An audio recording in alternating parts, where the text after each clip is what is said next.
জিম্বাবুয়েকে হালকাভাবে না নেয়ায় নানা ধরনের কথা শুনতে হচ্ছে বাংলাদেশ ক্রিকেট দলকে। আবার জিম্বাবুয়ের বিপক্ষে খেলে বিশ্বকাপ প্রস্তুতি কতটা শক্ত হচ্ছে এমন প্রশ্নও উঠছে।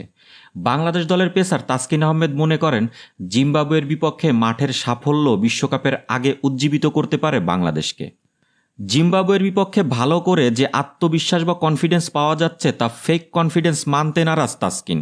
সিরিজের চতুর্থ টি-20-র আগে সংবাদ সম্মেলনে তিনি বলেন, ফেক কনফিডেন্স না, ভালো করলে আত্মবিশ্বাস বাড়ে। হয়তো কন্ডিশনের দিক থেকে এসব কথা বলা হচ্ছে। বিশ্বকাপে ভালো করার জন্য কন্ডিশন মানিয়ে নেওয়ার উপর জোর দিচ্ছেন তাসকিন। তাসকিন বলেন, আমরা এখনও জানি না যুক্তরাষ্ট্রের কন্ডিশন কেমন হবে। হয়তো ড্রপ ইন উইকেটে খেলা হবে। আমাদের বেশিরভাগ ক্রিকেটারের ওই কন্ডিশনে খেলার কোনো অভিজ্ঞতা নেই। সেখানে গিয়ে মানিয়ে নিতে হবে নতুনভাবে।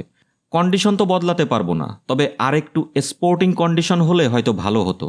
তারপরও আমাদের অনেক ভালো ক্রিকেট খেলতে হচ্ছে। আমরা যুক্তরাষ্ট্রের বিপক্ষে 3টি ম্যাচ খেলবো, এটা খুব একটা ভালো দিক।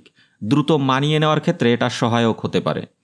জিম্বাবুয়েকে হালকাভাবে দেখা মোটেও ঠিক হবে না, এমনটি জানিয়ে তাসকিন আরও বলেন, জিম্বাবুয়ে নিয়ে যত কথাই হচ্ছে, যদি একটা ম্যাচ হেরে যাই তখন কিন্তু আবার অন্যরকম কথা উঠবে যে জিম্বাবুয়ের সাথে হেরেছে।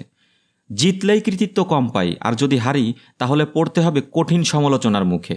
দুর্ভাগ্যবশত আমাদের অনেক ধরনের কথাই শুনতে হয়।